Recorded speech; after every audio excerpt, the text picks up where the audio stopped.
अंतरिक्ष, ब्रह्मांड और नए जीवन की खोज मानव सभ्यता के इतिहास में हुई सबसे रोचक कल्पना है, जिसको सच करने की उम्मीद से पिछले 100 सालों से इंसान लगा पड़ा है।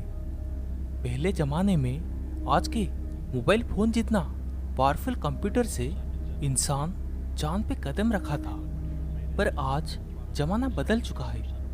आज के जमाने में टेक्नोलॉजी बहुत ही ज़्यादा आगे आ चुका है, जिसके वजह से मनुष्य ने चांद पर हो या मंगल पर, सूर्य पर हो या शनि पर, सब जगह नए जीवन और अंतरिक्ष की ज्ञान की तलाश में लगा पड़ा है। इस चीज पर रुचक रखने वाला मैं भी हूँ। मैं यानी डॉक्टर विक्रमादित्य। मैं तो अभी बूढ़ा हो गया हूँ, पर ज्ञान की तलाश मैं आज भी करता हूँ, खास करके अनंत ब्रह्मांडों का ज्ञान। आज मैं आपसे एक ऐसा हादसा बताने जा रहा हूँ जिसका कोई सबूत नहीं है, पर मैं खुद इसे एहसास किया हूँ। मेरा बचपन दिल्ली के एक आम स्कूल में बीता। हमारे स्कूल के एक साइंस प्रोजेक्ट से अंतरिक्ष के बारे में मुझे पहली बार पता चला। उस दिन से मेरे जिज्ञासा स्पेस के ऊपर बढ़ने लगा और कॉलेज होते ही एरोनॉटिक्स पर मैं मेरा डिग्री किया। साल 2020 जब पहली बार मैं इसरो के गगनयान के लिए चुना गया, वो दिन मेरे लाइफ के सबसे खुशी का दिन था। बचपन से ही जिस चीज को पाने की कोशिश में लगा था वो सफल होने जा रहा था। एस्ट्रोनॉट बनना कोई आसान काम नहीं था। इसके लिए कड़ी से कड़ी ट्रेनिंग दिया जाता है। मान के चलो तो मिलिट्री ट्रेनिंग से 100 गुना ज्यादा कठिन। हमारा ट्रेनिंग का दिन आ गया था और मैं बहुत ही ज्यादा रोचक था। हमें पहले कई महीनों तक कड़ी ट्रेनिंग दिया गया, जैसे कि 10 घंटे तक उल्टे लटकना, जीरो ग्रेविटी में मूव करना, हाई स्पीड सिमुलेटर में बैठना। कहने को तो ये आसान है, पर यकीन मानिए मेरे लाइफ के सबसे भयानक दिन थे। साल 2025 हमारे लंच का दिन आ गया था। हम 3 एस्ट्रोनॉट इसरो के भेजी हुई पहले 3 स्पेस यात्री बनने जा रहे थे। सब कुछ के बाद मैं फाइनली स्पेस रॉकेट पे पहली बार बैठा था। उस दिन मैं गर्व से उत्साहित था।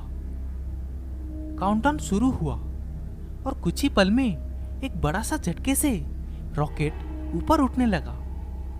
उस वक्त डर भी बहुत लग रहा था और मजा भी आ रहा था। शायद मैं वापस आऊं कि ना आऊं, इसका डर मन को कमजोर कर रहा था और अनंत ज्ञान को देखने का खुशी भी मिल रहा था। रॉकेट धीरे धीरे ऊपर जा रहा था और हम धरती से दूर जा रहे थे। उस वक्त मुझे यकीन नहीं हो रहा था कि मैं धरती से दूर जा रहा हूं, पर कुछ ही समय में मैं धरती के वायुमंडल को पार करके अंतरिक्ष में आ गया। अंतरिक्ष का नजारा इतना ही खूबसूरत था कि मैं शब्दों में बयां नहीं कर सकता। जैसे कि जीवन के सारे खुशियां मिल गया था। कुछ पल हम स्पेस के नजारे देखने लगे कि तभी रॉकेट के आउटडोर गेट से कुछ आवाजें आने लगी। मुझे पता नहीं कि वो कौन सी आवाज थी, पर उस आवाज से मैं बेहोश होने लगा था। मेरे सामने कुछ ठीक से दिखाई नहीं दे रहा था, पर मैं कुछ महसूस कर पा रहा था। शायद 2-4 अजीब से दिखने वाले जीव हमारे सामने थे। क्या वो एलियन थे या फिर मेरा दिमाग हालुसिनेट कर रहा है, मुझे पता नहीं। फिर वो जीव धीरे धीरे मेरे पास आए और अपनी बड़े बड़े नाखून से मेरे छाती चीरने लगे, पर फिर भी मुझे दर्द का एहसास भी नहीं हो रहा था। मैं सिर्फ उन्हें देखते जा रहा था। फिर वो मेरे छाती के अंदर कोई अजीब सी चीज रखे और उसके बाद क्या हुआ शायद मुझे पता नहीं। और फिर से जोर से एक आवाज सुनाई दी और मेरा होश आ गया। सामने मेरे 2 दोस्त थे। पर वहां से वो अजीब सा जानवर या फिर एलियन नहीं थे। मुझे पता नहीं था कि अभी मेरे साथ क्या हुआ, पर जो भी हुआ सब कुछ सच जैसे लग रहा था। क्या वो वाकई में एलियन थे जो कि हमारे ऊपर कोई रिसर्च कर रहे थे?